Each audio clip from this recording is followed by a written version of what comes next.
Hello बच्चों, तो आज हम लोग रिलेशन शुरू करने जा रहे हैं सेट थ्योरी में। उसके बाद जब हमने सेट और फंक्शन चैप्टर शुरू किया तो सबसे पहले हमने आपको बताया ऑर्डर्ड पेयर और कार्टेशियन प्रोडक्ट यानी कार्तीय गुणन।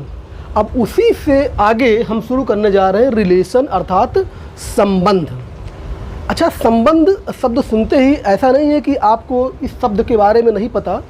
संबंध आप जानते हैं, जैसे व्यवहारिक जीवन में संबंध होते हैं, जैसे भाई भाई का संबंध होता है, पति पत्नी का संबंध होता है, पिता पुत्री का संबंध होता है, पिता पुत्र का संबंध होता है, चाचा भतीजे का संबंध होता है।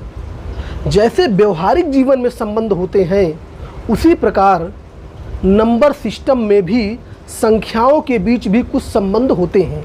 जैसे मान लीजिए दो संख्याएं ये लिखी है, जैसे ये लिखा है 3, ये लिखा है 4, तो आप कहते हो कि 4 बड़ा है 3 से, अर्थात 3 छोटा है 4 से। तो छोटा होना या बड़ा होना ये एक संबंध है। इन दोनों के बीच संबंध है कि 3 4 से छोटा है या 4 3 से बड़ा है। इसी तरह अगर इधर हम 3 लिख दें, इधर भी 3 लिख दें, तो आप कहेंगे दोनों बराबर है। तो बराबर होना भी एक प्रकार का संबंध है, बराबर होना भी संबंध होता है। इसी प्रकार इधर मान लीजिए 2 लिखा, इधर लिखा 4, तो आप कहें कि 4 2 का स्क्वायर है, वर्ग।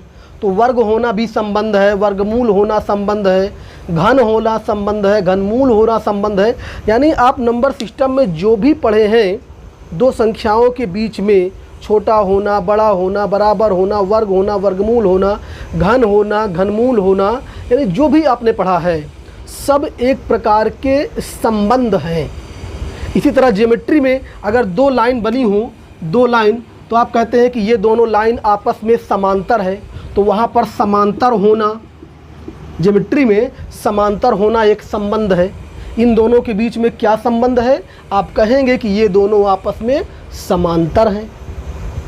जैसे 2 व्यक्ति आपस में खड़े हैं, आपने कहा इन दोनों के बीच में क्या संबंध है? तो किसी ने कहा कि ये वाला दूसरे वाले का पिता है, तो पिता होना एक संबंध हो गया वहाँ पर। तो यहाँ पर ये दोनों आपस में समांतर है, तो समांतर होना क्या हो गया? संबंध हो गया। इसी प्रकार एक लाइन ऐसे है, एक लाइन ऐसे है, तो आप कहेंगे दोनों लाइन परस्पर लंब है, तो लंब होना भी क्या हो जाएगा? संबंध हो जाएगा। 2 लाइन एक दूसरे को कट कर रही हैं, तो कट करना अर्थात प्रतिच्छेद करना भी एक प्रकार का संबंध होता है।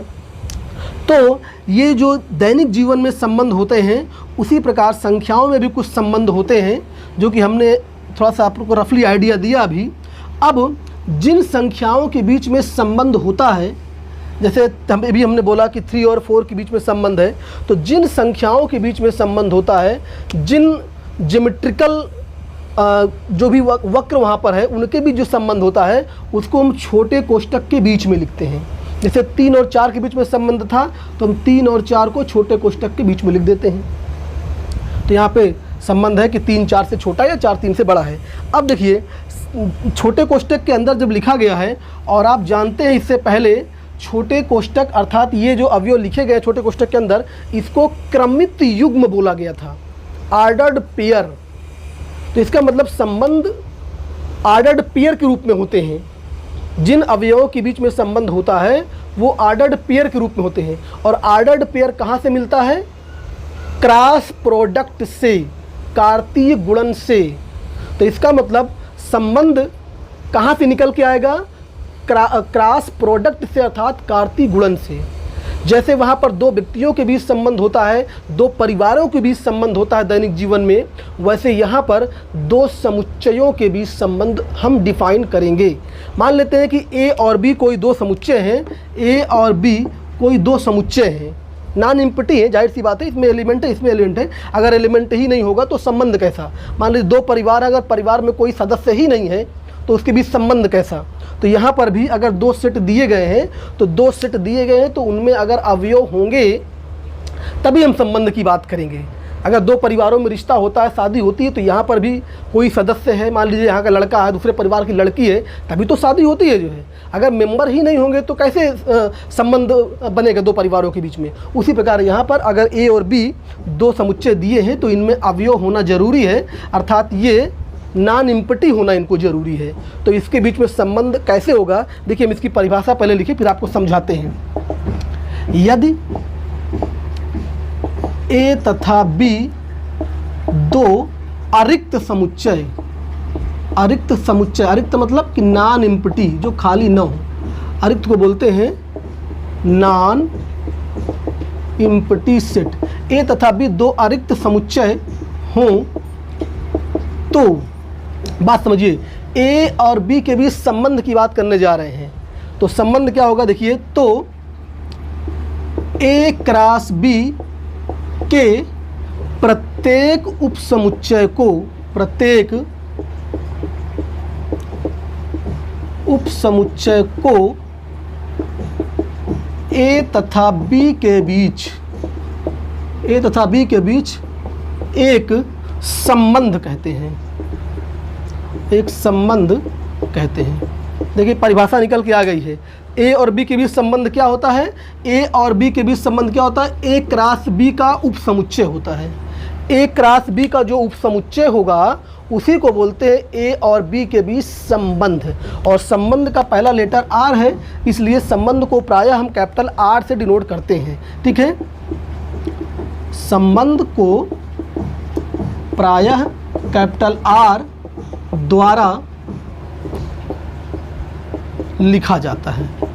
ठीक है, तो यहाँ पर एक बात ये समझ में आई कि जो संबंध होता है वो जिनके बीच संबंध डिफाइन करना है, अगर ए और बी के बीच संबंध डिफाइन करना है तो ए और बी के बीच संबंध क्या होता है, ए क्रॉस बी का सबसेट।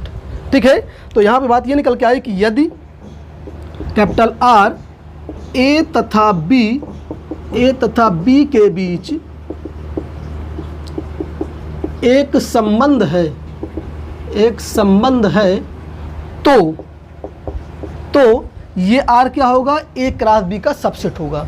तो आर सबसेट होगा ए क्रॉस बी का। ये इम्पोर्टेंट फैक्ट है, इसको आपको याद करना होगा कि relation is always subset of cross product of two set, यानी दो समुच्चयों के क्रॉस प्रोडक्ट का सबसेट है।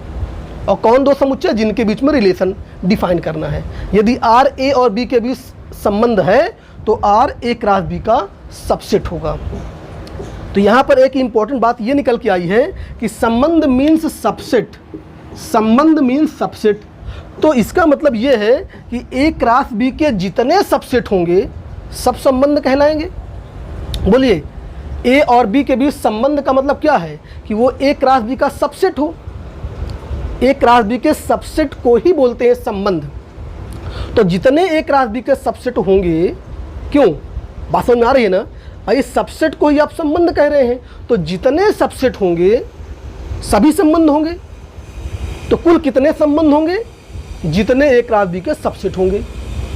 बोलिए, और आप इससे पिछले लेक्चर में आपने ए क्रॉस बी के कुल सबसेट जाना था। हमने बताया था कि ए क्रॉस बी के कुल कितने सबसेट होते हैं, हमने बताया था 2 की पावर mn। अगर ए में m अवयव हैं और b में n अवयव हैं तो ए क्रॉस बी में कुल अवयव कितने हुए थे, mn, और ए क्रॉस बी कुल कितने सबसेट हुए थे, 2 की पावर mn। तो जितने सबसेट उतने रिलेशन हो जाएंगे। तो नेक्स्ट पॉइंट अगर हम लिखने का प्रयास करें तो बताएं हम कि ए तथा बी के बीच कुल संबंधों की संख्या, कुल संबंधों की संख्या किसके बराबर होती है, ए क्रॉस बी के कुल उपसमुच्चयों की संख्या। ए क्रॉस बी के कुल उपसमुच्चयों की संख्या, जितने उपसमुच्चय होंगे उतने रिलेशन होंगे। और बताइए, लास्ट टाइम पे हमने बताया था आपको कि ए क्रॉस बी के कुल कितने उपसमुच्चय होते हैं, 2 की पावर mn, 2 की पावर mn। जहाँ m क्या है, जहाँ n क्या है, ये आपको पता होना चाहिए, हम लिख दे रहे हैं। फिर जहाँ m क्या है, जहाँ m है समुच्चय A में अवयवों की संख्या, सेट A में अवयवों की संख्या, और n क्या था, सेट B में अवयवों की संख्या। ये ऑलरेडी बता चुके हैं। तो यहाँ पर एक ये फार्मूला बन गया कि अगर दो समुच्चय दिए हों और आपसे ये पूछे कि इनके बीच में कितने संबंध स्थापित होंगे, तो आप लिख दोगे 2 की पावर mn। ठीक है, जहाँ पे m a में अवयव है और n b में अवयव है। जितने उपसमुच्चय उतने संबंध। अब देखिए बात समझिए, तो R अगर A क्रॉस B का सबसेट है तो आप ये बताएं हमें कि R में अवयव किस प्रकार के होंगे, जिस प्रकार के अवयव A क्रॉस B में होते हैं। नंबर 3 अगर हम पॉइंट बना के लिखें, नंबर 3 पॉइंट बना के अगर हम लिखें तो बताइए R के अंदर कैसे अवयव होंगे। R जो संबंध है A और B का, A और B के बीच के अवयवों का, तो R के अंदर किस प्रकार के एलिमेंट होंगे, R के अंदर आर्डर पेयर के रूप के एलिमेंट होंगे। R के अंदर आर्डर्ड पेयर के रूप के एलिमेंट होंगे, XY के रूप के एलिमेंट होंगे। और कैसे एलिमेंट होंगे, सच दैट कि ये X A का होगा और ये Y कहाँ का होगा, B का होगा। क्यों, क्योंकि ये A क्रॉस B से लिए गए हैं ना। अभी आप जाने थे कि R क्या होता है, A क्रॉस B का सबसेट होता है। तो R के एलिमेंट कहाँ से लिए जाएंगे, A क्रॉस B से ही तो लिए जाएंगे। और A क्रॉस B के एलिमेंट्स के बारे में आप जान चुके हैं कि A क्रॉस B का प्रत्येक आर्डर पेयर कैसे बनता है। पहला एलिमेंट A से लेते हैं, दूसरा एलिमेंट B से लेते हैं, जितने बनते हैं आर्डर पेयर बना लेते हैं, तो उसी में से कुछ R में जाएंगे। तो R के भी जितने आर्डर पेयर होंगे वो भी तो, उसके भी तो पहले एलिमेंट A के होंगे, दूसरा एलिमेंट B के होंगे। तो ये R के एलिमेंट ऐसे होंगे, लेकिन इस बात को ध्यान रखिएगा कि ये A क्रॉस B के ही सबसेट होने चाहिए। ठीक है, तो ये हमने R के परिभाषा लिख दिया कि R की परिभाषा ऐसे, परिभाषा का मतलब, R की परिभाषा का मतलब कि R के अवयव के बारे में हमने बता दिया कि R के अंदर अवयव किस प्रकार के होंगे। बात समझ में आ गई। R के अवयव किस प्रकार के होंगे, आर्डर्ड पेयर के रूप के होंगे। क्यों, क्योंकि ये A क्रॉस B का सबसेट है और A क्रॉस B में आर्डर्ड पेयर के अवयव होते हैं। तो R के जो आर्डर्ड पेयर हैं वो एक्चुअल में A क्रॉस B के ही आर्डर्ड पेयर हैं, लेकिन सब नहीं लेना है। अब जो संबंध की परिभाषा दी होगी उसके अकॉर्डिंग हम सिलेक्ट कर लेंगे। ठीक है, जैसे एक एग्जांपल लेके हम देखें, जैसे हम एग्जांपल लेके देखें, एक एग्जांपल बनाते हैं। ए दे दे हम आपको, जैसे कह दे 1 2 3 और बी हम बोल दें, बी बोल दें 2 3 4 और हम आपसे कहें कि ए और बी के बीच एक संबंध ज्ञात कीजिए। ज़रा क्वेश्चन का फॉर्मेशन समझिए। यदि ए बराबर ये, बी बराबर ये, और हम आपसे ये बोल दें कि तो ए और बी के बीच एक संबंध ज्ञात कीजिए, तो बात समझिए ध्यान से, यह भी आपके लिए नया है। ये कहना ही गलत हो जाएगा। अगर ए बराबर ये दे दे, बी बराबर ये दे दे और आपसे कहे कि ए और बी के बीच एक संबंध निकालिए, तो ये कहना ही गलत हो जाएगा। क्यों गलत हो जाएगा, क्योंकि अभी अभी थोड़ी देर पहले आप जाने हैं कि अगर ए में देखिए 3 अवयव हैं, बी में 3 अवयव हैं, तो ए क्रॉस बी में कितने अवयव हो जाएंगे, 9 अवयव हो जाएंगे। ए क्रॉस बी में 9 अवयव होंगे और जब ए क्रॉस बी में 9 अवयव होंगे तो ए क्रॉस बी के कुल कितने सबसेट होंगे, 2 की पावर 9। और 2 की पावर 9 बहुत ज़्यादा होता है, आप निकाल सकते हैं उसको। और जब इतने सबसेट होंगे तो इतने रिलेशन होंगे। अगर जितने सबसेट उतने रिलेशन। ठीक है, ये शायद 512 होता है, 2 की पावर 9 निकाल लीजिए आप, 864, हाँ 512 होते हैं। तो इसका मतलब 512 सबसेट और जितने सबसेट उतने रिलेशन। तो ए और बी के बीच में तो कुल 512 संबंध हैं और इसमें कह रहा है कि ए और बी के बीच में एक संबंध निकालिए। तो इस 512 में से हम कौन सा संबंध निकालें। बात समझ रहे हैं हम क्या कहना चाह रहे हैं। अगर सवाल सिर्फ ये लिखा हो कि ए बराबर ये, बी बराबर ये, तो ए और बी के बीच एक संबंध ज्ञात कीजिए, ऐसा पूछना ही गलत हो जाएगा। कारण सिंपल सी है कि ए और बी के बीच में तो 512 संबंध हैं। कैसे, फिर वही कॉन्सेप्ट कि ए और बी के बीच, ए और बी के बीच ए क्रॉस बी पहले निकालें अगर हम, तो ए क्रॉस बी में 9 एलिमेंट आएंगे, 3 इसमें 3 इसमें 3 जा 9 एलिमेंट आएंगे। और अगर ए क्रॉस बी में 9 एलिमेंट तो ए क्रॉस बी में कुल कितने सबसेट, 2 की पावर 9 अर्थात 512। और जितने सबसेट उतने रिलेशन, इसका मतलब 512 रिलेशन होगा ए और बी के बीच में। तो जरा बताइए आप, इस 512 में ये कौन सा पूछ रहा है, कन्फर्म ही नहीं किया उसने। तो क्वेश्चन को कन्फर्म करना पड़ेगा कि वो कौन सा संबंध निकालने की बात कर रहा है। 512 में कौन सा संबंध निकालने की बात कर रहा है, उस संबंध की परिभाषा। जैसे हमने भी कहा था कि छोटा होना, बड़ा होना, बराबर होना, वर्ग होना, वर्गमूल होना, तो ये कौन सा संबंध चाहता है उसको बताना पड़ेगा। तो क्वेश्चन कब कंप्लीट होगा, जब वो कहेगा कि ए और बी के बीच एक संबंध, मान लीजिए नाम लिख दे वो कि संबंध आर ज्ञात कीजिए जो निम्न प्रकार परिभाषित हो। अब आर की यहाँ पे परिभाषा लिखेगा, कैसे लिखेगा, आर के अंदर ऐसा आर्डर पेयर होगा सच दैट। अब यहाँ पे वो बताएगा कि x और y ये दो अवयव हैं आर्डर पेयर के, ये किस प्रकार आपस में संबंधित हैं। मान लो हमने कह दिया कि x और y आपस में बराबर हैं, x और y आपस में बराबर हैं। अब जाके सवाल कंप्लीट हुआ।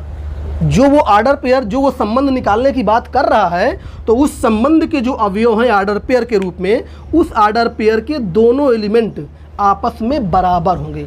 भैया जब तक वो संबंध की बात नहीं करेगा तब तक हम कैसे जानेंगे किस संबंध की बात कर रहा है वो। जैसे मान लीजिए कि ढेर सारे लोग इकट्ठा हों और जब तक हम ना कहें कि किसको बाहर निकालना, हम कहते हैं कि जितने पिता पुत्र वाले हैं वो बाहर आ जाएं, तो तुरंत पिता पुत्र वाले बाहर आ जाएंगे। और सिर्फ ये बोलते हैं कि सारे संबंधी बाहर आ जाएं, तो पता नहीं कौन सा किसका संबंध है। कोई किसी का चाचा लगता है, कोई किसी का भाई लगता है, कोई किसी का बेटा लगता है, तो कौन बाहर आएगा जो है। और नाम लेके बोलते हैं कि पिता पुत्र वाले बाहर आए, तो पिता पुत्र वाले बाहर आ जाएंगे। तो संबंध का नाम लेना जरूरी है। तो हम सिर्फ ये बोलते हैं कि एक संबंध ज्ञात कीजिए, कहना ही गलत हो जाएगा। भैया जो संबंध आप निकालने की बात करो उसको बताओ। भाई एक राशि बी में ए और बी के बीच तो ढेर सारे संबंध, अभी हमने देखा 512 संबंध है, तो उसमें से जो संबंध निकालना है वो कह दिया कि ऐसे आपको आर्डर पेयर चाहिए, ऐसे संबंध चाहिए कि आर्डर पेयर के दोनों एलिमेंट आपस में बराबर हो। अब बराबर वाले हम ढूंढेंगे, कैसे ढूंढेंगे अभी आप देखेंगे। अभी हम सिर्फ आपको सवाल का फॉर्मेशन समझा रहे थे कि सवाल कैसे बनता है। और बात समझिए, ये x और y दोनों कहाँ के एलिमेंट हैं, x से a के एलिमेंट होंगे, x से a के एलिमेंट होंगे, आप बाहर भी लिख सकते थे, अंदर भी लिख सकते थे, और y b के एलिमेंट होंगे। कारण स्पष्ट है, क्यों, क्योंकि a और b के बीच आप संबंध निकाल रहे हैं।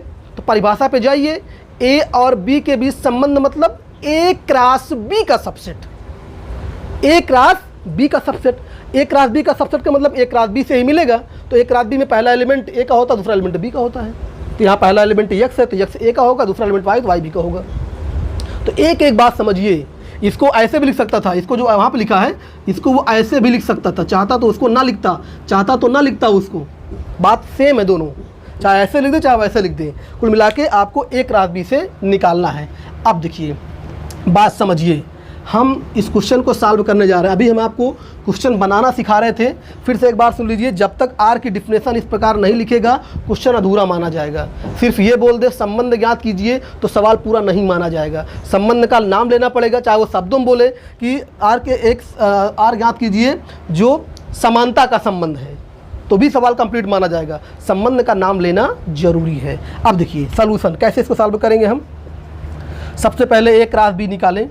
कारण आपको पता है कि ए क्रॉस बी से ही आर मिलेगा, R is the subset of A cross B. तो जब आर ए क्रॉस बी का सबसेट है तो ए क्रॉस बी निकालोगे तभी ना तो आपको आर मिलेगा।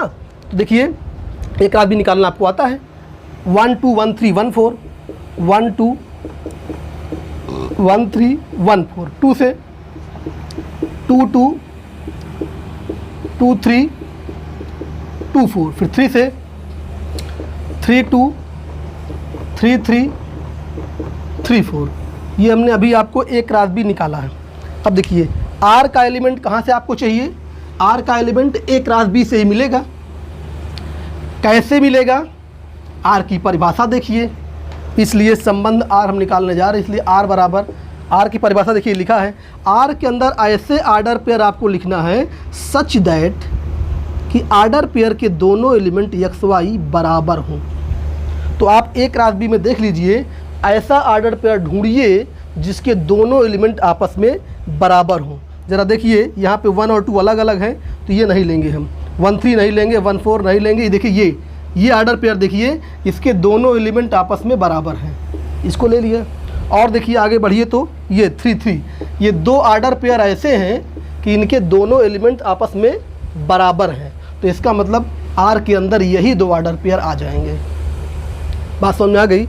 A क्रॉस B के अंदर तो 9 एलिमेंट थे, लेकिन संबंध R के अंदर जो एलिमेंट आए, जो ऑर्डर पेयर आए, वो सिर्फ 2 हैं।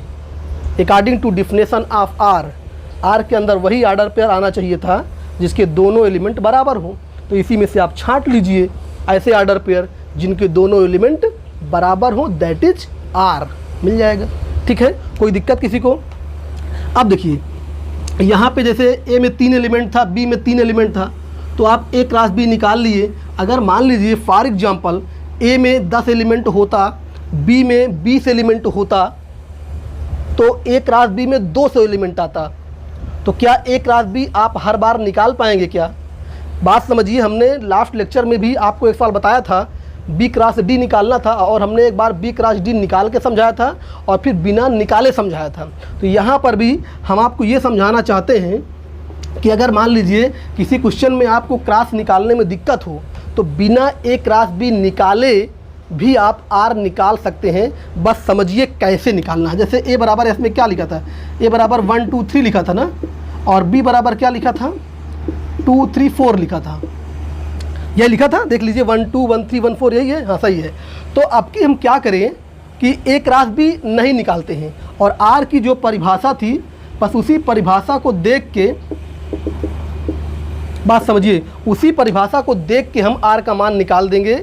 हम A क्रॉस B नहीं निकालेंगे। नहीं निकालने का मतलब एलिमेंट तो वहीं से लेंगे, लेकिन उसको अपने मन में कैलकुलेट कर रहे हैं। A क्रॉस B हम अपने मन में कैलकुलेट कर रहे हैं, हम कॉपी या ब्लैक बोर्ड पे, वाइट बोर्ड पे लिखेंगे नहीं। जैसे ये A लिखा, ये B लिखा है, आपको पता है कि A क्रॉस B में 1 2 होगा, 1 3 होगा, 1 4 होगा, 2 2 होगा, 2 3 होगा, 2 4 होगा, 3 2 3 3 सब 3 4 है सब, लेकिन हम इसको लिख नहीं रहे हैं।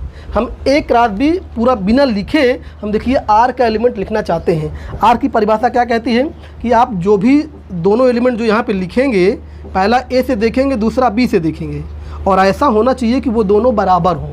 तो देखिए बिना A क्रॉस B लिखिए हम लिखने जा रहे हैं। जैसे आपने यहाँ पहला एलिमेंट A से देखना है, तो यहाँ पे आपने 1 देखा, तो अगर 1 के साथ B में अगर 1 लिखा होता तो हम 1 1 लिख लेते।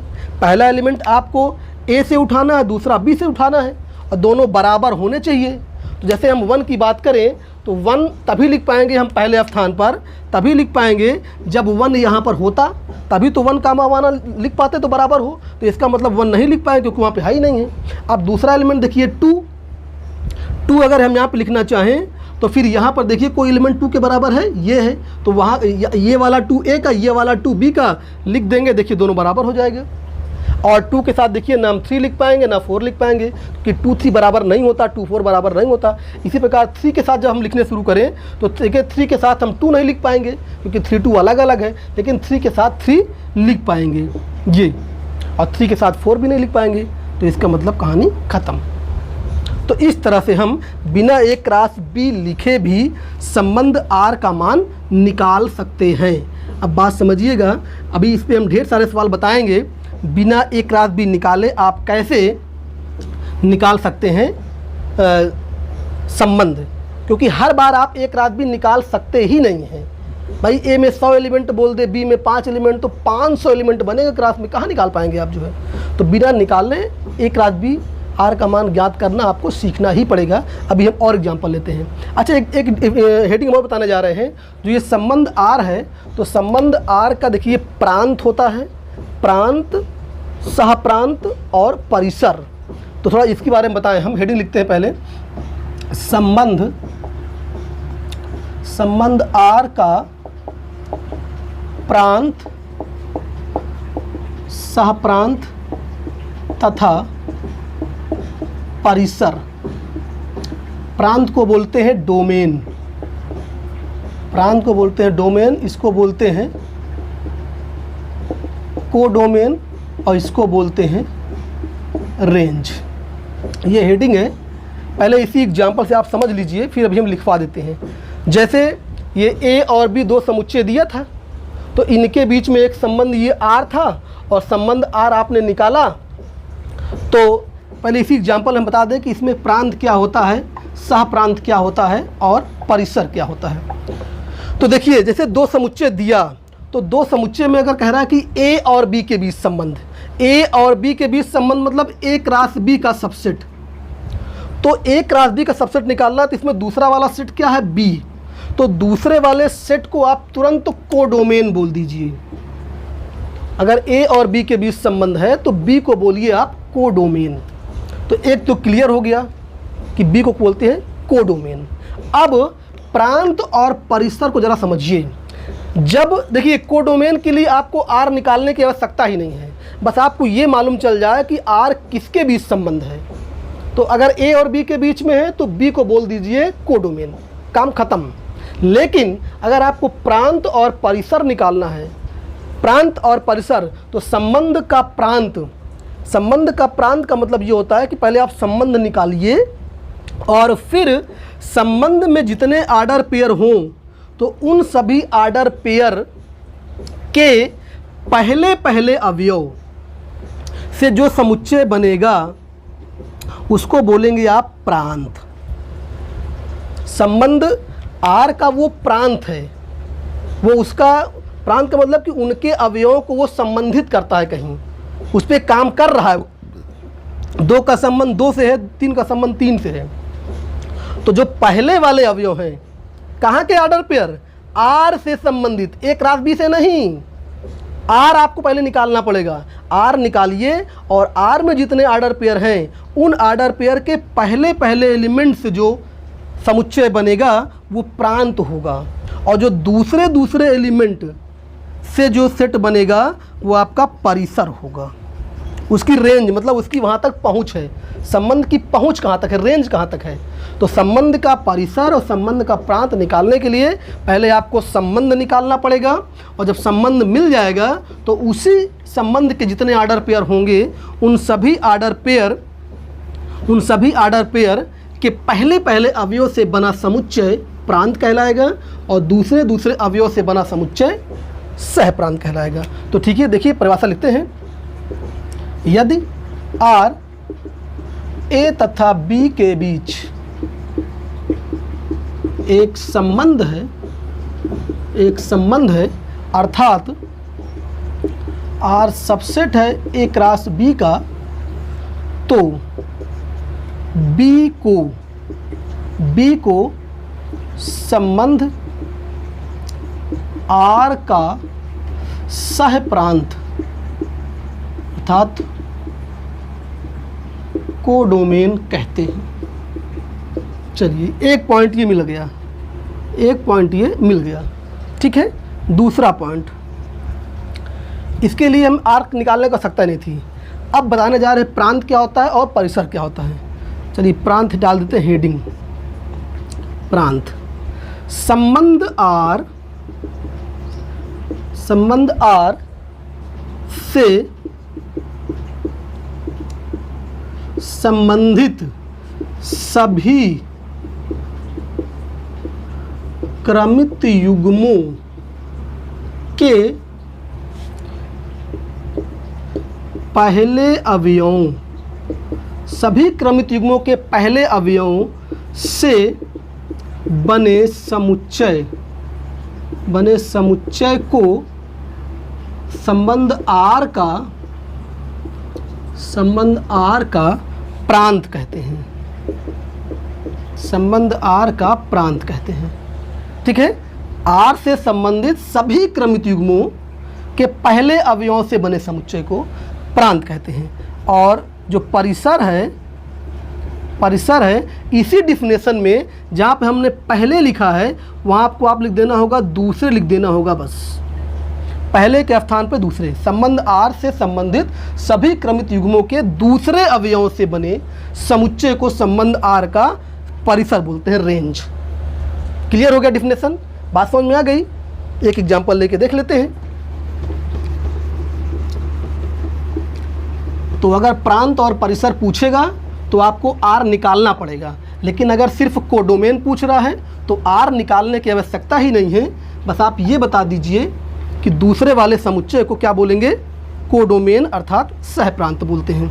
अच्छा, एक बात और होती है, जो संबंध आर हम पढ़ रहे हैं, ये तो आप जान चुके हैं कितने संबंध होते हैं, जितने सबसेट होंगे। ठीक है, कैसे निकालेंगे? एक राशि बी को निकाल के भी कर सकते हैं और बिना निकाले भी कर सकते हैं। एक इसका ज्योमेट्रिकल रिप्रेजेंटेशन होता है, इसको ज्यामिति के द्वारा भी हम दिखा सकते हैं। जैसे मान लीजिए ए बराबर, अभी हम कुछ एलिमेंट लिखे थे, ठीक है, तो 1 2 3 लिखे थे, और बी बराबर क्या लिखे थे? 2 3 4 लिखे थे। लेकिन जब आर का मान निकाले थे तो आर का मान ये आया था ना, आर का मान ये आया था। तो इसी को हम एक ज्यामिति के द्वारा, संबंध आर, संबंध का ज्यामिति रूप यानी चित्र बना के भी इसको हम दिखा सकते हैं, एक आरेख के द्वारा। ज्यामिति आरेख कह सकते हैं इसको, ज्यामिति आरेख भी कह सकते हैं इसको, यानी चित्र बना के कैसे दिखाएंगे। तो देखिए, आप जानते हैं कि समुच्चय के लिए हम सर्कल यूज करते हैं, तो इधर ए के लिए एक सर्कल बना दें ऐसे, इधर बी के लिए बना दें एक सर्कल, ठीक है, और इधर ए के अवयव लिख दें 1 2 3 और बी का लिख दें 2 3 4, ठीक है। और जब संबंध की बात करें, मान लीजिए यहाँ से यहाँ तक एक संबंध आर है, संबंध आर है, तो आर संबंध के द्वारा कौन सा ए का एलिमेंट बी के किस एलिमेंट से संबंधित है? तो देखिए 2 का संबंध 2 से है, तो इसको हम ऐसे जोड़ देंगे। 3 का संबंध 3 से, तो इसको ऐसे जोड़ देंगे। ये तो एक आरेख के द्वारा भी ऐसे इसको दर्शाया जा सकता है। 2 का संबंध 2 से है, 3 का संबंध 3 से, देखिए बाकी छूटे हैं, ठीक है। अब अगर आप आरेख बना है तो आरेख में भी अगर आपसे पूछे कि आप बताइए कोडोमेन, क्या बताएं? कोडोमेन, तो बस दूसरे वाले सेट को पूरा पूरा बोल दीजिए, कोडोमेन पूरा का पूरा बी के बराबर। और अगर आपसे पूछे डोमेन, डोमेन का मतलब प्रांत, तो आप ये देखिए कि समुच्चय ए का कौन सा एलिमेंट संबंधित है। तो देखिए 2 और 3 का संबंध है, तो बस 2 3 लिख दीजिए। अगर आपसे पूछे रेंज, तो रेंज में क्या करना होगा? आप दूसरे वाले सेट में देखिए, बी में देखिए बी का कौन सा एलिमेंट ए के किसी एलिमेंट से संबंधित है। तो देखिए यहाँ पर भी 2 3 है, जरूरी नहीं कि सेम हो, ये 2 3 है, तो यहाँ भी हो जाएगा रेंज, ठीक है। तो जैसे रेंज आप जान रहे हैं कि वो भी दूसरे वाले सेट से मिलता है, तो यहाँ पर एक हम आपको पॉइंट नोट करके लिखवाएं, नोट कि जो रेंज होता है अर्थात परिसर होता है, वो हमेशा सबसेट होता है बी का, यानी दूसरे वाले सेट का,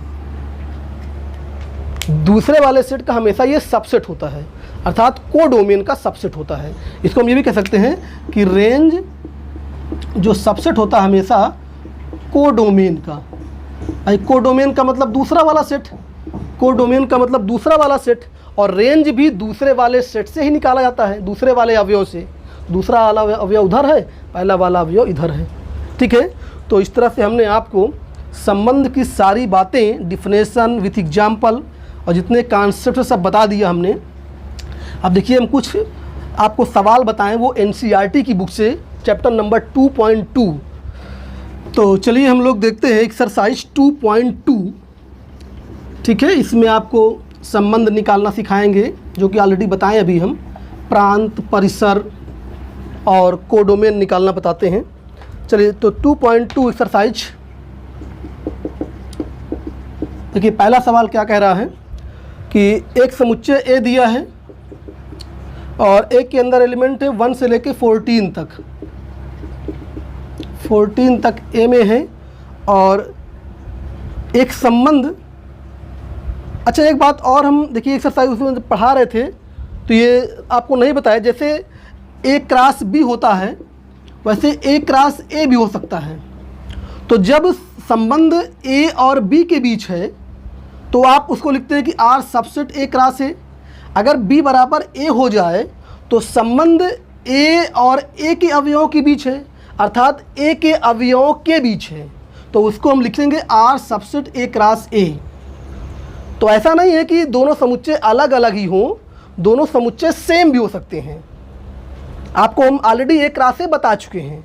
तो अगर ए और बी के बीच संबंध है तो R is a subset of A cross B, लेकिन संबंध यदि ए के अवयवों के ही बीच है, relation on a set A, तो उसको हम R subset of A cross A कहते हैं। तो इसका मतलब पहला एलिमेंट भी ए से लेंगे, दूसरा एलिमेंट भी ए से लेंगे। अभी तक क्या करते हैं, पहला एलिमेंट हम ए से लेते, दूसरा एलिमेंट बी से लेते थे, लेकिन अगर ए के अवयवों के बीच ही संबंध है, दूसरा सेट दिया ही नहीं है, तो भी हमें क्रॉस निकालना ही पड़ेगा, लेकिन एक क्रॉस ही निकालना पड़ेगा। पहला एलिमेंट भी ए से, दूसरा एलिमेंट भी ए से, और उसको बोलते हैं कि ए के अवयवों के बीच संबंध। इसको क्या बोलेंगे हम, इसको हम बोलेंगे ए के अवयवों के बीच संबंध।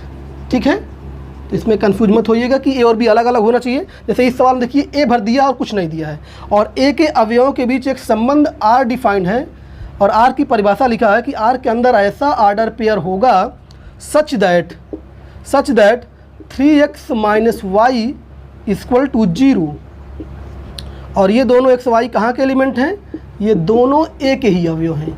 ठीक है, ये दोनों एक ही अवयव हैं। और फिर जब आर मिल जाएगा तो कह रहा कि प्रांत, सहप्रांत, परिसर सब निकालना है, तो उसको निकाला जाएगा जो है। फिलहाल इसको आप समझिए, यहाँ पे दो समुच्चय नहीं हैं, एक ही समुच्चय है और उन्हीं के बीच संबंध है। तो हम क्या निकालेंगे, ए क्रॉस ए। अब ज़रा बात समझिए, यहाँ पर ए में कितने एलिमेंट हैं, यहाँ पर ए में 14 एलिमेंट हैं, और अगर आपको आर निकालना है तो आर का मतलब ए क्रॉस ए का सबसेट, ए क्रॉस ए का सबसेट। तो दिमाग लगाइए, सोचिए, क्या यहाँ पर ए क्रॉस ए निकालना उचित होगा। ए में 14 एलिमेंट हैं, और अगर आप ए क्रॉस ए निकालेंगे तो 196 एलिमेंट आएगा। 14 इंटू 14 करेंगे तो 196, 196 अवयव। तो क्या 196 अवयव आप यहाँ पे लिखेंगे, 196 ऑर्डर पेयर? असंभव। असंभव का मतलब ये नहीं कि आप लिख नहीं सकते, आप लिख सकते हैं, लेकिन अगर ये क्वेश्चन आ गया एग्जाम में और 196 आप ऑर्डर पेयर लिखना शुरू करेंगे तो आधा पौन घंटा इसी में लग जाएगा। तो बाकी के प्रश्न आप कब सॉल्व करेंगे? इसलिए आपको इस क्वेश्चन में ए क्रॉस ए निकालना ही नहीं है। हमने आपको बताया था कि बिना क्रॉस निकाले भी हम संबंध ज्ञात कर सकते हैं। आप इसको मुजबानी कैलकुलेट कर सकते हैं। जैसे 1 होगा, 1 2 होगा, 1 3 होगा, 1 4 1 5 1 6 14 तक जाएंगे, फिर 2 से 2 1 2 2 2 3 2 4 14 तक जाएंगे, फिर 3 से ऐसे 14 तक जाएंगे, 4 से 14 तक जाएंगे। ऐसे करते करते आप 196 अवयव बना सकते हैं, नो डाउट आप कर सकते हैं, लेकिन आपको लिखना नहीं है, आपको उसको मन में कैलकुलेट करना है बस जो है। और जब आर आप निकालने जा रहे हैं तो आर की परिभाषा को पहचानिए। पहला एलिमेंट भी आपको ए से ही लेना है और दूसरा एलिमेंट भी ए से ही लेना है, यहाँ पर दूसरा समुच्चय बी नहीं है। परिभाषा समझिए, आर के अंदर जो एलिमेंट आप लिखा इसको आप ऐसे कह सकते हैं 3x माइनस वाई बराबर 0। इसी को आप समझने के लिए लिख सकते हैं कि 3x बराबर वाई, आप ऐसा लिख सकते हैं। और 3x बराबर वाई का मतलब ये है, x क्या है, देखिए x पहले स्थान पर है और y दूसरे स्थान पर है। तो इसको आप अपना समझने के लिए कह सकते हैं कि जो दूसरा वाला अवयव y है वो पहले वाले अवयव का 3 गुना है। इसको आप अपना समझने के लिए अपने मन में कह सकते हैं इसको कि जो दूसरा वाला y है, अवयव y किसके बराबर है, x के 3 गुने के। इसका मतलब ये हुआ कि जब दूसरा वाला अवयव 3 गुना है तो आप पहले वाले पे जो लिखेंगे उसमें 3 से मल्टीप्लाई करके दूसरे स्थान पे लिख दीजिए। अगर आप पहले पे 1 लिखते हैं, दूसरे पे आपको 3 लिखना पड़ेगा, तभी तो दूसरा वाला अवयव पहले का 3 गुना होगा। अगर आप पहले स्थान पे 2 लिखते हैं तो वहाँ पे आपको 6 लिखना पड़ेगा, तभी तो 3 गुना होगा। इसको आप मन में कैलकुलेट करिए, इसका निष्कर्ष निकालिए। पहले स्थान पे अपने मन से लिखिए और दूसरे स्थान पे बस 3 गुना करके लिख दीजिए, क्योंकि आर यही कहता है। आर फिर समझिए इसको, आर क्या कहता है कि आर के अंदर ऐसा ऑर्डर पेयर होगा, ऐसे 2 अवयव होंगे सच दैट कि पहले वाले का 3 गुना दूसरे के बराबर हो। 3x बराबर y, तो पहला वाला जो आप लिखिए उसका तुरंत 3 गुना कर दीजिए और उसको दूसरे स्थान पर लिख दीजिए। लेकिन इस बात का भी ध्यान होना चाहिए कि ए के आप कहीं बाहर मत निकल जाएं। ए में सिर्फ 1 से 14 तक एलिमेंट हैं, तो 14 तक ही आप लिख सकते हैं। तो ज़रा देखिए, हम लिखने जा रहे हैं, हम एक क्रॉस ए नहीं लिखेंगे, डायरेक्ट आर लिखने जा रहे हैं। देखिए, हम पहले यहाँ पे 1 लिखना चाहें तो देखिए 1 लिख सकते कि नहीं। 1 लिखने का मतलब कि 1 ए में होना चाहिए, देखिए 1 है। अब इसका अगर 3 गुना करें तो 3 गुना पहले मन में करिए आप, 1 का 3 गुना 3, और देखिए ए 3 में है कि नहीं, होगा तभी लिखेंगे, है, ये लिख दिया। अब पहले स्थान पे 2 लिखना चाहते हैं तो देख लीजिए 2 इसमें होना चाहिए, है। अब इसका 3 गुना करेंगे 6, तो 6 लिखने से पहले आप देख लीजिए कि यहाँ पर 6 है कि नहीं है तभी लिखेंगे। बात समझ रहे हैं ना, एक्स वाई बिलोंग्स टू ए, यानी दोनों अवयव एक ही होने चाहिए, एक क्लास ए के अवयव होने चाहिए। इसी प्रकार अगर यहाँ पे आप 3 लिखेंगे तो यहाँ पे 9 लिख सकते हैं क्योंकि 3 9 दोनों दिख रहे हैं। आप यहाँ पे 4 लिखेंगे तो 12 लिख सकते हैं क्योंकि 4 12 वहाँ पे है। लेकिन जैसे सोचे कि हम यहाँ पे 5 15 लिख दें, आप गलत साबित हो जाएंगे। क्यों? क्योंकि 5 तो ए के अंदर है, 1 से लेकर 14 में 5 आता है। लेकिन जैसे आप यहाँ पे 5 15 लिखेंगे और झटके में 6 18 लिखते चले जाएँ तो ये सब गलत हो जाएगा। क्यों? क्योंकि पहला एलिमेंट तो ए के अंदर है, लेकिन दूसरा भी तो ए के अंदर होना चाहिए। ना तो 15 ए के अंदर, ना 16 18 ए के अंदर है। इसका मतलब कि हम आगे नहीं जा सकते, बस यहीं पे रुक जाएं। और ये हमारा आर कंप्लीट हो गया। बोलिए, अभी आप 196 एलिमेंट लिखते ही रह जाते, और 196 एलिमेंट लिखने के बाद फिर उसमें से एक एक एलिमेंट ढूंढते कि ऐसा कौन सा आर्डर पेयर है जो इस कंडीशन को सेटिस्फाई कर रहा है। तब तक यहाँ पे आंसर मिल गया। सिर्फ 4 आर्डर पेयर ऐसे हैं, तो 196 में 4 यानी 192 खराब हो जाता जो है। तो बात समझिए। अभी एक आध एग्जाम्पल और लेते हैं। बिना ए क्रॉस ए, बिना ए क्रॉस बी निकाले आपको आर निकालना आना ही चाहिए। अब जैसे ये आर मिल गया, तो अब आप जैसे पूछे आर का प्रांत, पूछे आर का प्रांत मतलब डोमेन, तो आप आर देखिए, आर के जितने आर्डर पेयर हैं, ए क्रॉस ए मत देखिए, आर के आर्डर पेयर जितने आर्डर पेयर हैं उनमें पहला एलिमेंट 1 2 3 4 पहले अवयव से जो समुच्चय बनेंगे वो प्रांत कहलाता है। और परिसर के लिए हमने क्या बोला था, इसी आर के जो आर्डर पेयर हैं, इसी आर के आर्डर पेयर में दूसरे एलिमेंट देखिए 3 6 9 12, तो ये आपका हो जाएगा परिसर। और जो सह प्रांत था, सह प्रांत, तो उसके लिए तो आर देखने की बात ही नहीं है। ए के बीच के संबंध है, ए के अवयव के, तो ये पूरा ए के बराबर हो जाएगा। ए क्रॉस ए, तो दूसरा समुच्चय भी ए है, हमें दूसरा वाला लिखना था, तो ये हो गया आपका सह प्रांत। ठीक है, तो ये हमने पहला सवाल बताया। इसको आप अपने नोटबुक में नोट भी कर सकते हैं। और इसी प्रकार के और भी सवाल देखते हैं। एक सवाल और बताते हैं, बिना ए क्रॉस बी निकाले। छोटा सवाल है, कोई दिक्कत नहीं है। जैसे मान लीजिए ए में 2 अवयव है, बी में 3 है, तो ए क्रॉस बी में 6 ही अवयव आगे निकाल सकते हैं।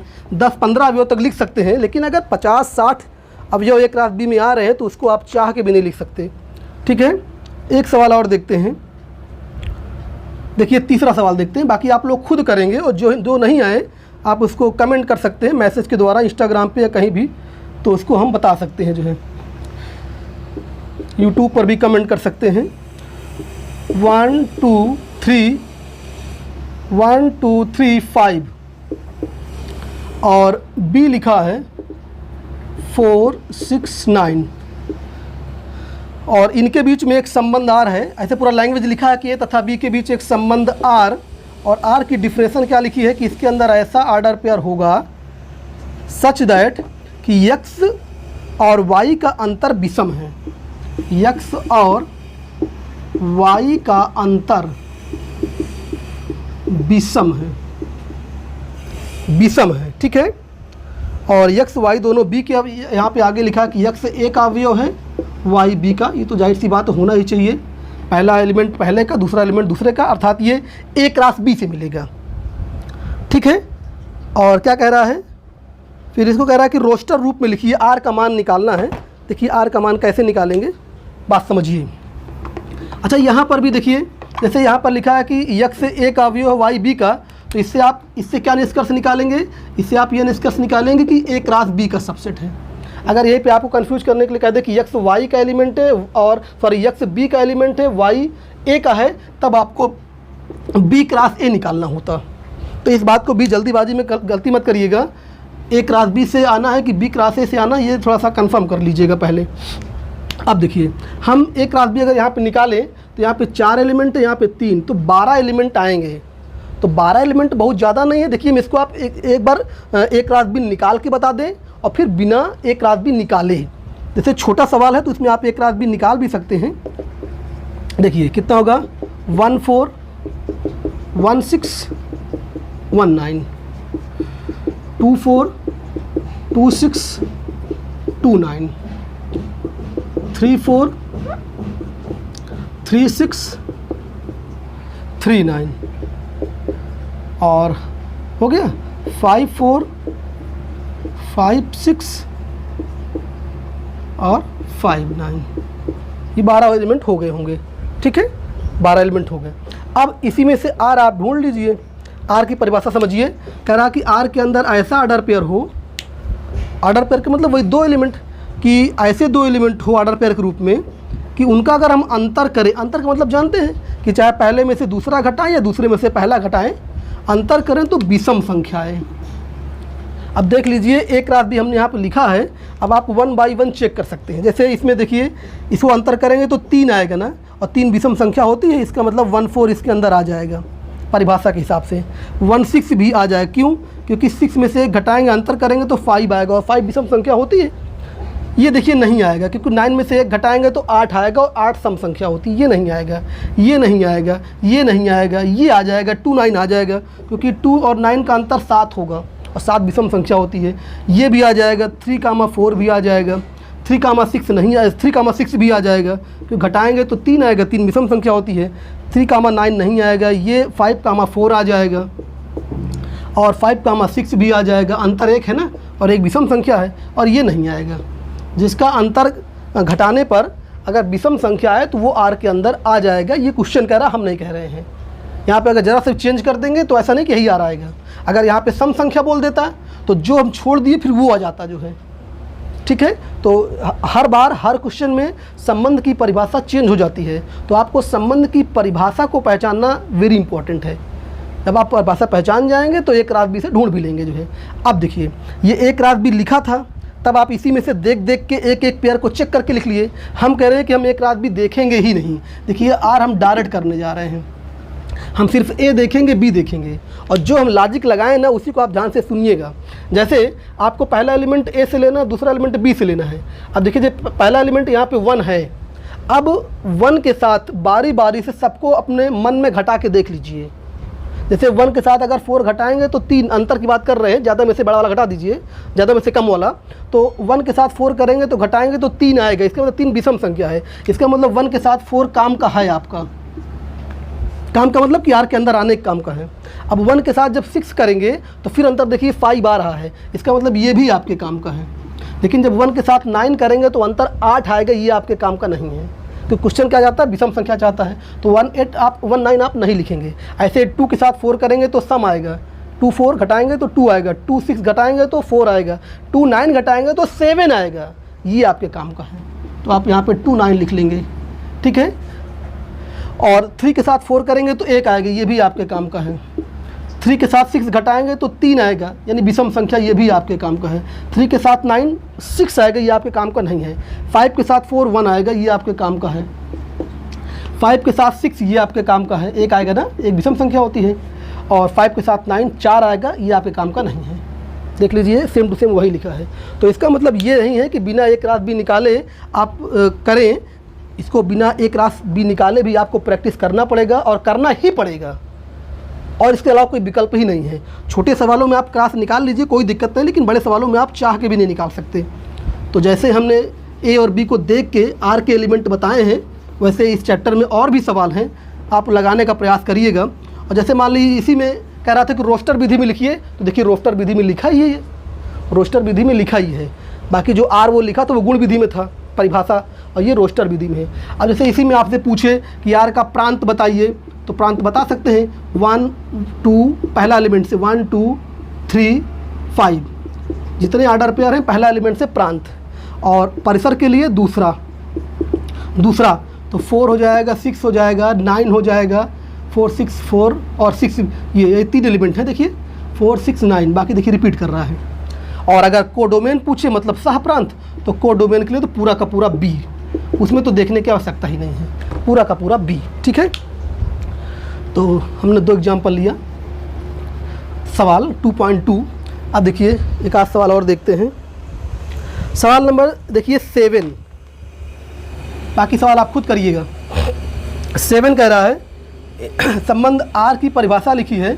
आर के अंदर एक ऑर्डर पेयर लिखा है यक्स कामा यक्स क्यूब, और यक्स के बारे में क्या बोला, सच दैट यक्स संख्या 10 से कम एक अभाज्य संख्या है।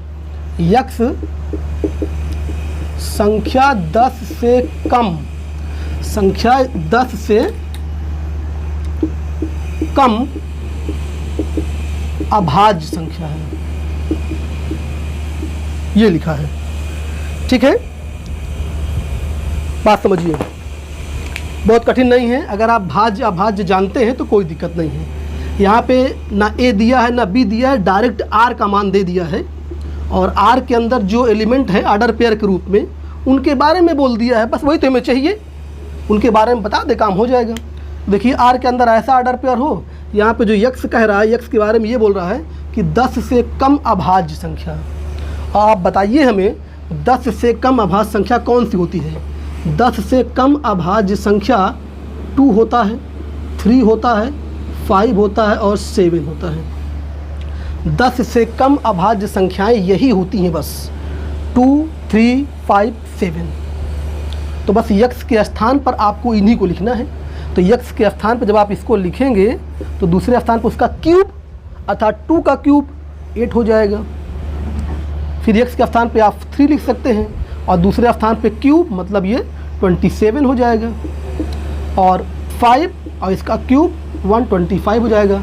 और पहले स्थान पर आप 7 लिख सकते हैं और इसका क्यूब 349 होता है। तो ये आपका आर हो गया जो है। बोलिए कोई दिक्कत?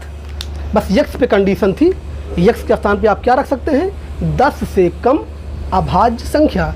और आपको पता है कि 10 से कम अभाज्य संख्या यही होती हैं, तो बस यक्स के स्थान पे बारी बारी से रखते जाइए, ऑर्डर पेयर बनाते जाइए और आर का मान मिल जाएगा जी। ठीक, तो ये आपका हो गया 7वां सवाल। ठीक है, इसको अपनी कॉपी में आप जरूर लिखिएगा जो है, नोट बनाइएगा, नोटबुक। अब देखिए एक सवाल और देखते हैं।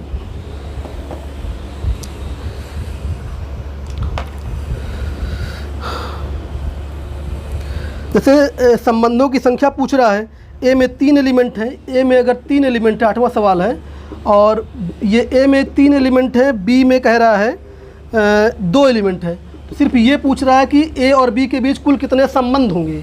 तो आप बता सकते हैं इसमें 3 एलिमेंट, इसमें 2, तो 3 × 2 6, यानी 6 तो अवयव हो जाएंगे क्रॉस बी में, और संबंध कितने होंगे? 2 की पावर 6 हो जाएंगे। फार्मूला लिखवाए थे 2 की पावर mn, तो 2 की पावर m का मतलब इसमें 3 और a का मतलब यहाँ पे 2 mn, तो ये 2 की पावर 6 हो जाएगा। ठीक है, अब देखिए एक लास्ट सवाल बता दें, एक लास्ट सवाल इसी का 9th नंबर है। कह रहा है कि जेड एक आर एक संबंध है और वो जेड पर परिभाषित है। जेड क्या होता है आप पता है? पूर्णांक संख्याओं का समुच्चय। पूर्णांक संख्याओं का समुच्चय होता है। आप जानते हैं पूर्णांक संख्याएं क्या होती हैं? 0 +1 +2 +3 इधर होता है, बाएं तरफ -1 -2 -3 होता है, माइनस इनफाइनाइट तक।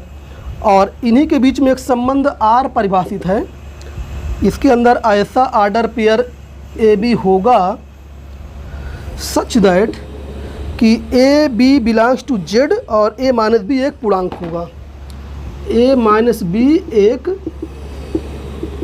पूर्णांक होगा और ये दोनों ए बी कहाँ के एलिमेंट हैं? ये दोनों जेड के ही, जाहिर सी बात है जेड पर ही हो। जेड पर अगर संबंध है तो जेड के अवयव होंगे ही। ये इसको आप अंदर भी लिख सकते हैं, बाहर भी लिख सकते हैं। ये जेड, जैसे अभी तक हम लोग ए लेते थे, बी लेते थे, तो इसने यहाँ पर जेड ले लिया। स्पेशल सेट, इसका नाम होता है पूर्णांक संख्याओं का समुच्चय। इसका मतलब इसके अंदर सारी पूर्णांक संख्याएं हैं। और जो आर संबंध है तो कह रहा है कि आर के अंदर ऐसे ऑर्डर पेयर आप लिखें, ऐसे 2 पूर्णांक संख्या उठाएं वहाँ से कि जब उनको आप घटाएं, a - b करें तो एक पूर्णांक संख्या है। तो क्वेश्चन क्या पूछ रहा है? क्वेश्चन ये पूछ रहा है कि इसका प्रांत और परिसर बताइए। आर का प्रांत पूछ रहा है और आर का परिसर पूछ रहा है। प्रांत का मतलब वही पहला एलिमेंट। ए यहाँ पर देखिए पूर्णांक है और बी भी पूर्णांक है।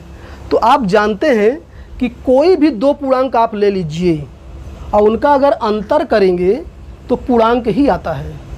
प्रत्येक 2 पूर्णांक संख्याओं का अंतर पूर्णांक ही होता है। जैसे कोई भी नंबर ले लीजिए आप, पूर्णांक 3 ले लीजिए, 5 ले लीजिए, घटाइए -2 आ जाएगा, पूर्णांक ही तो है। 3 में से 1 घटाइए 2 आएगा, वही पूर्णांक है। आप जानते हैं कारण क्या लिखेंगे कि प्रत्येक 2 पूर्णांक संख्याओं का अंतर पूर्णांक ही होता है। इसका मतलब ए और बी के स्थान पे आप कोई भी पूर्णांक ले लीजिए तो इसका मतलब प्रांत में पूरा का पूरा पूर्णांक हो जाएगा। कोई भी ले लीजिए, कोई भी जेड का मेंबर ले लीजिए, और परिसर में भी बी के स्थान पूछ रहा है। परिसर का मतलब कि second element of that ordered pair, तो सेकंड एलिमेंट बी यानी बी की वैल्यू पूछ रहा है, तो बी के लिए भी कोई पूर्णांक आ सकता है। तो यहाँ पे परिसर भी जेड होगा और प्रांत भी जेड होगा। और कारण सिंपल सा कि प्रत्येक दो पूर्णांक संख्याओं का अंतर पूर्णांक ही होता है। आप एक के स्थान पे कुछ भी ले लीजिए, आप बी के स्थान पे कुछ भी ले लीजिए, डिफरेंस करेंगे पूर्णांक ही आएगा। ईच इंटीजर के लिए सत्य है, तो इसका मतलब कि आपका प्रांत भी पूरा इंटीजर हो जाएगा और परिसर भी पूरा इंटीजर हो जाएगा। तो हमने 2.2 एक्सरसाइज के कुछ सवाल बताने का प्रयास किया है।